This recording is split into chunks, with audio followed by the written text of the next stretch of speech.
Bienvenidos al oasis de paz en medio del estrés. Por ahí van a poner Eucaristía, en el versículo 25 y siguientes podemos poner liturgia de la palabra y la segunda parte liturgia de la Eucaristía. Aquí en este texto de Lucas 24, 13 y siguientes nos encontramos la estructura de la misa. Que son dos partes, liturgia de la palabra y liturgia de la Eucaristía. Liturgia de la palabra, las lecturas. Dentro de ello viene la explicación, la homilía, la reflexión. ¿Qué es lo que hace Jesús? ¿Qué es lo que hace Pablo? ¿Qué es lo que hace Pedro? ¿Qué es lo que hacen los apóstoles? Que al paso del tiempo, ya cuando mueren los apóstoles, vendrán por ahí los santos padres y seguirán haciendo esto mismo. Y hasta nuestros días se seguirá haciendo esto mismo. Cuando hay una reflexión en torno a la palabra de Dios, se hace esto mismo. La escucha de la palabra, como nos dice el apóstol Pablo, la fe viene de escuchar la palabra de Dios. La importancia de la predicación. Liturgia eucarística, dice verso 30, vamos al verso 30 al 32, por acá en el centro, alguien que nos lea.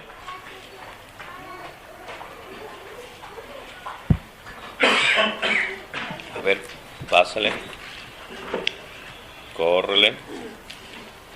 Del 30 al 32, y ahorita le decimos algunos palabritas a subrayar por lo menos. Y estando juntos a la mesa, tomó el pan y le bendijo, y habiéndole partido, se le dio, con lo cual se le abrieron los ojos y le conocieron. Mas él de repente desapareció de su vista. Entonces se dijeron uno a otro: ¿no es verdad que sentíamos abrazarse nuestro corazón mientras nos hablaba por el camino y nos explicaba las Escrituras? Palabra de Dios. Te alabamos, Señor. Entonces, aquí uno de las palabritas a subrayar es: tomó el pan, se puso a la mesa, tomó el pan, pronunció la bendición, lo partió y se lo iba dando. Esta palabrita, esta frase, este texto será clave en la fracción, en la Eucaristía, será clave el Jueves Santo en la institución del sacerdocio de la Eucaristía. Nos lo dirá también, nos lo transmitirán los evangelios, pero sobre todo entre ellos Pablo, entre ellos el apóstol Pablo. Esto mismo, no vamos a encontrar en la Biblia la palabra misa, no vamos a encontrar en la Biblia la palabra Eucaristía. Entonces en la Biblia no aparece eso, no aparecen, muchas cosas no aparecen en la Biblia. No, al paso del tiempo se fue estructurando, se fue poniendo, se fue haciendo. Pero aquí está la esencia de la estructura de la misa, dos partes: liturgia de la palabra, liturgia de la Eucaristía. Liturgia de la palabra, donde Jesús va diciendo, verso 25, insensatos, tardos de corazón, para creer todo lo que dijeron los profetas. Y entonces dice, verso 27, y empezando por Moisés y continuando por todos los profetas, les explicó lo que había sobre él en todas las Escrituras. Entonces tendremos que ir viendo todas las Escrituras, todo el Antiguo Testamento que nos va hablando de lo que va a suceder. Entre más estudiemos, reflexionemos y pidamos luz al Espíritu Santo para entender, para comprender lo que hay en el Antiguo Testamento, nos servirá para explicar la palabra de Dios a los demás.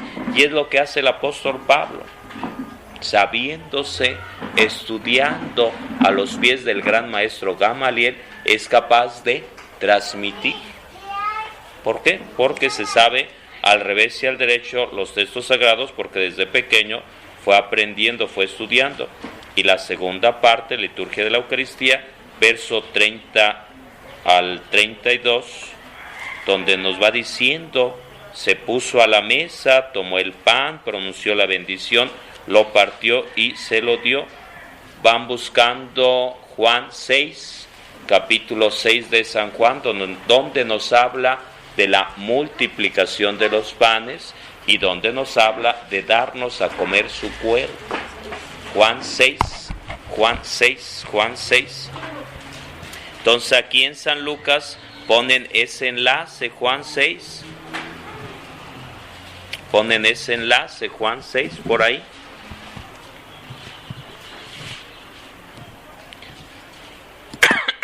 Juan capítulo 6. Aunque no nos vamos a meter, nada más decir por ahí algunas ideas de Juan 6. Nos va hablando de la multiplicación de los panes y nos va hablando de la Eucaristía, darnos a comer su cuerpo. Y algunos mejor se fueron, algunos corrieron, algunos se fueron. Entonces les recomiendo que después vayan checando.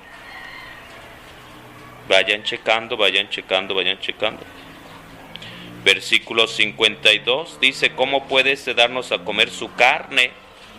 Y versículo 54 dice Jesús, el que come mi carne y bebe mi sangre tiene vida eterna y yo lo resucitaré el último día. Verso 60, muchos de sus discípulos al oír le dijeron, es duro este lenguaje, ¿quién puede escucharlo? Y algunos se fueron. Verso 66, desde entonces muchos de sus discípulos se volvieron atrás y ya no estaban con él. Verso 66, desde entonces muchos de sus discípulos se volvieron atrás y ya no andaban con él. Y viene la confesión de Pedro apóstol, versos 67 y siguientes. Estamos en San Juan capítulo 6.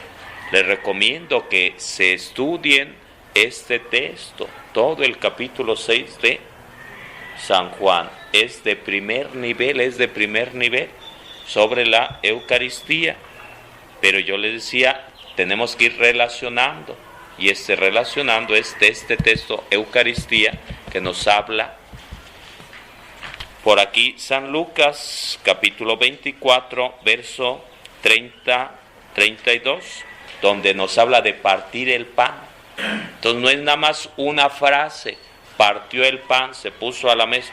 Pues no, está hablando de otra dimensión, está hablando de Eucaristía, dar a comer su cuerpo, y por eso dice, algunos se fueron y no aceptaron, entre ellos algunos hermanos, testigos de Jehová, mormones, adventistas y demás, que no aceptan la Eucaristía,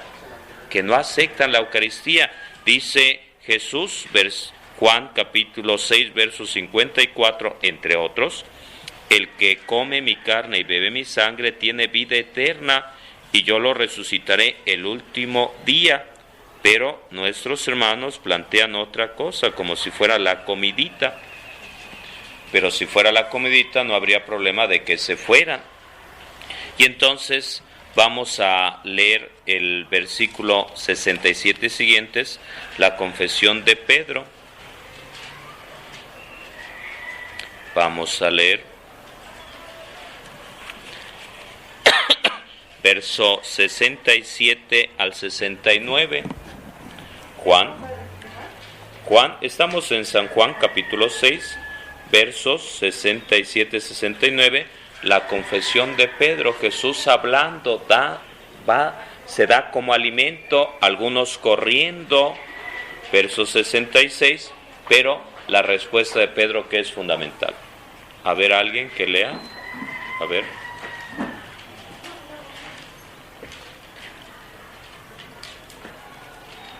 Pedro contestó, Señor.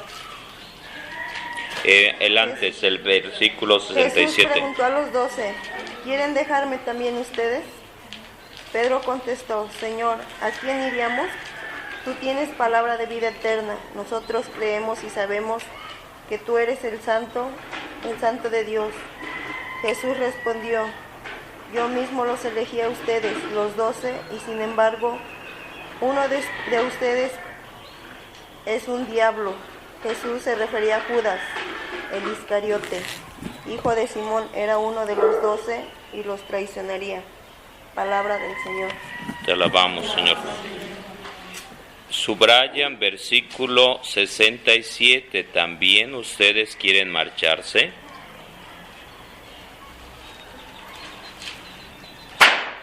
La idea es cuando les entre la depre, el cansancio y sientan que las críticas, los chismes, las murmuraciones quieran echarlo a uno a correr como los discípulos de Emaús, tendrán que leer este texto. También quieres correr como los testigos de Jehová, como los mormones, como los adventistas. Entonces tendremos que pedirle la fortaleza al Espíritu Santo para actuar como el apóstol Pedro, que dice: Señor, ¿a quién iremos?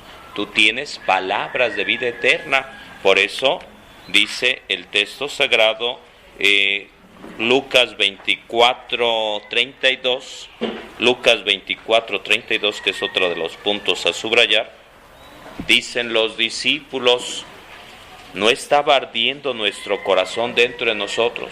Dice Pedro: Señor, ¿a quién iremos? Tú tienes palabras de vida eterna.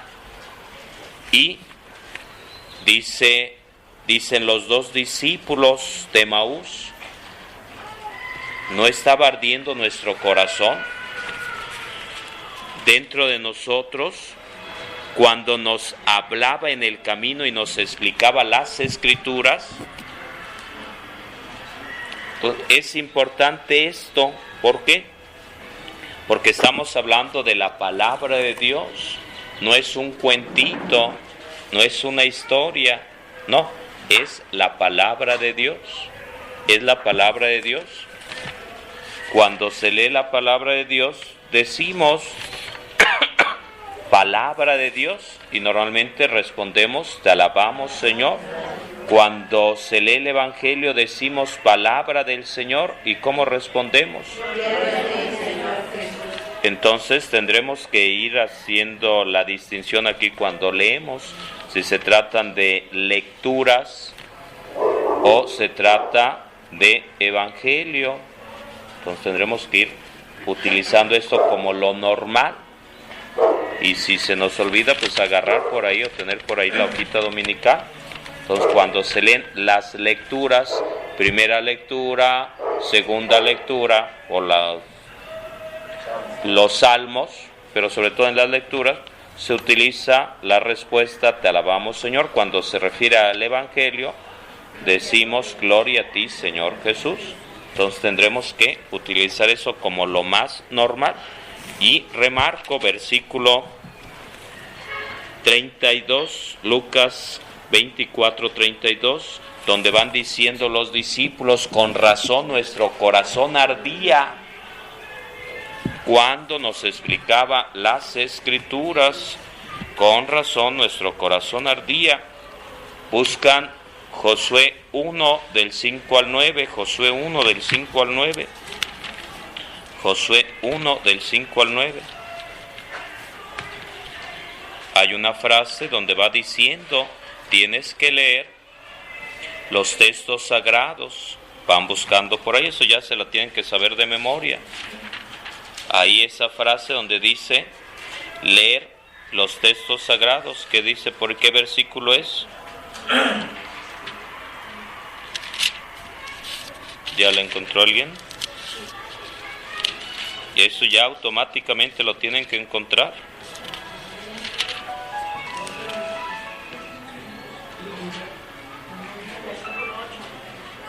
Versículo 8.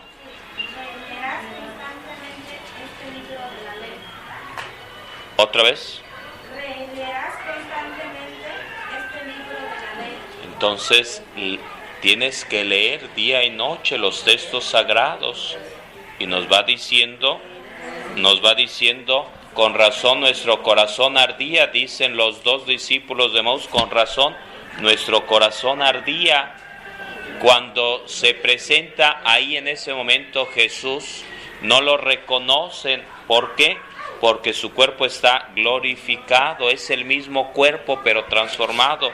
¿Qué dice el apóstol Pedro en la primera carta, capítulo 3, 18-22? Dice: murió en su cuerpo y resucitó glorificado. Murió en su cuerpo y resucitó glorificado. Entonces es importante esto que nos va diciendo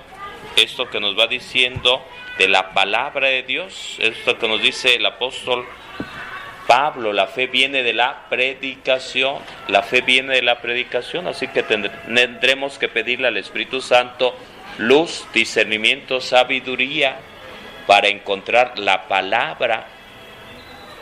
Dice Jesús: no se preocupen de lo que ustedes van a decir, van a hablar, van a predicar. Cuando los agarren y los metan a la cárcel, el Espíritu Santo vendrá sobre ustedes. Pero no es magia.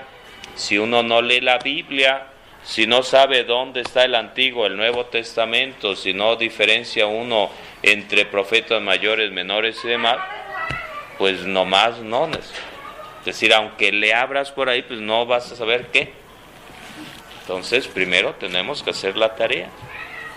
Y esa tarea es la que les decía hace rato: hacer su síntesis del Antiguo Testamento. Los personajes principales, los libros, una idea, que tenga cada uno una idea de este libro, de este libro, de este libro, de este personaje, para saber qué es antes y qué es después. Una idea lógica. Por eso decía, es fundamental que uno haga su síntesis, porque si no, cuando se pone a predicar, pues va a ser el caos vial. No sabremos qué decir y se nos hará un nudo aquí en la garganta. No va a salir. Y va a salir como piedra, va a salir como tabique, no como palabra de vida, no como palabra de bendición. Ahí está la canción. El apóstol Pedro, cuando resucita a Jesús, nos dice Hechos de los Apóstoles, empieza a predicar. Hablamos, creo, hace 15 días del querigma, y les daba por ahí 2, 3 citas bíblicas. Entonces, querigma, primer anuncio, y ahora lo hacía con unción, con el poder de Dios, con la fuerza de Dios. Debe llegar ese momento en nosotros, pero tendremos que estudiar la palabra de Dios, pedirle ayuda al Espíritu Santo y sobres, porque si no, no son enchiladas. Así que pidamos a Dios esa ayuda, esa gracia. Continuamos con esto del tema.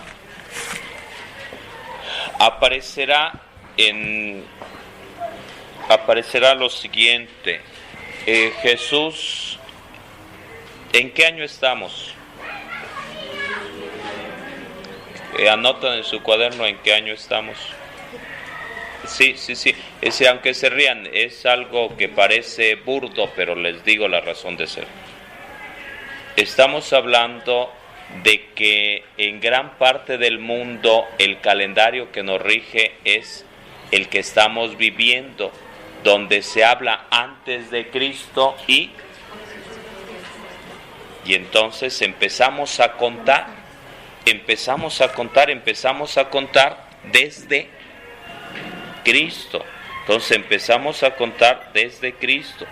Es importante este detalle, empezamos a contar desde Cristo. Antiguo Testamento, abran su Biblia por ahí en los Evangelios, en la frontera del Antiguo y Nuevo Testamento, abran por ahí, búsquenle por ahí, el último libro del Antiguo Testamento, el principio del Nuevo Testamento, y nos encontramos Evangelios, Nuevo Testamento. Entonces, a partir del Nuevo Testamento empezamos a contar el año 0. A partir del Nuevo Testamento empezamos a contar el año 0. Entonces, con el nacimiento de Jesús, entonces año 0. Y entonces, hacia atrás, así como decimos Antiguo Testamento, decimos antes de Cristo. Y uno pone la A y la C, antes de Cristo. Y ya en nuestra era de Cristo para acá es después de Cristo, la D y la C. Entonces por eso digo, parece burdo, es esto mismo que dice el apóstol Pedro, murió en su cuerpo, pero es necesario remarcarlo porque hay una razón de ser, es necesario remarcarlo, hay una razón de ser, no es en automático. Hay muchas cosas que damos por hecho, pero esto, antes de Cristo, después de Cristo, empezamos a contar con Jesús. Entonces, todo Antiguo Testamento antes de Cristo. Aquí podríamos poner, donde dice Nuevo Testamento, tendríamos que poner quizá por ahí año 0. Y empezar a contar. Nuevo Testamento, en el año 2000, pues estaba planteando cosas de catástrofe, de que se iba a acabar el mundo, y había gente que estaba trayendo carretillas, estaba en Tejalpa y llevaban carretillas con costales, con veladoras, porque iba a haber oscuridad total y se iba a acabar el mundo. Y resulta que, ¿en qué año estamos? Y no se acabó el mundo. ¿Y cuántas veces los hermanos separados han dicho que se va a acabar el mundo? Y le dicen, vente para acá, vente con nosotros, vente con los testigos, vente con los mormones, vente con los adventistas, con la luz del mundo, porque se va a acabar el mundo. Si no te vienes con nosotros, oscuridad total, cataclismo total. Y resulta que han predicho varias veces que se va a acabar el mundo, y resulta que Jesús se ríe de ellos. ¿Por qué? Porque dice Jesús, nadie sabe ni el día ni la hora, ni yo, dice Jesús, lo sé, únicamente mi Padre Celestial es quien sabe, únicamente. Entonces se ríe de los testigos de Jehová, de los mormones, de los adventistas, de la luz del mundo, que inventan muchas veces fechas de fin de mundo, pero no dice Jesús, estén preparados, que nadie los asuste. Que nadie los asuste. Importante. Entonces, antes de Cristo, después de Cristo, es ahí donde nos encontramos en tiempo de Jesús. ¿Quién reinaba? Herodes, el rey Herodes. Pero nos encontramos dos cosas.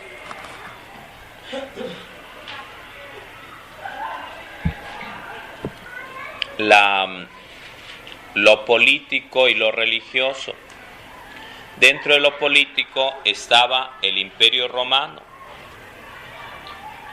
y como el Imperio Romano era el que dominaba en el mundo conocido en ese momento histórico, iban y conquistaban, y cuando conquistaban tenían que pagar impuesto. Y ponían sus autoridades. Pero está la autoridad religiosa y está la autoridad política, la autoridad civil, la autoridad política. Entonces la autoridad religiosa y la autoridad civil, la autoridad política, nos encontramos el Imperio Romano, nos encontramos los romanos que eran los que ponían las leyes, la autoridad. Hay una ocasión cuando están sentenciando a Jesús, le van diciendo por ahí a Poncio Pilato que se lava las manos, si no lo condenas, si no los crucificas, tú no sirves al César. Y le entra miedito por ahí y dice, pues yo sí obedezco al César. Hay otro momento en el cual le hablan a Jesús de pagar los impuestos, y ¿qué va diciendo Jesús? Présteme una moneda. A ver, ¿alguien trae una moneda por ahí? ¿Ninguna moneda? Cualquier moneda. Entonces le presentan a Jesús una moneda, aunque sea billete de 500, no importa. Entonces le presentan una moneda, así como me presentaron esta moneda, gracias, le presentan una moneda y aquí aparece una moneda de 10 pesos y aparece al frente, ¿qué aparece al frente en la moneda? Bienvenidos al oasis de paz en medio del estrés.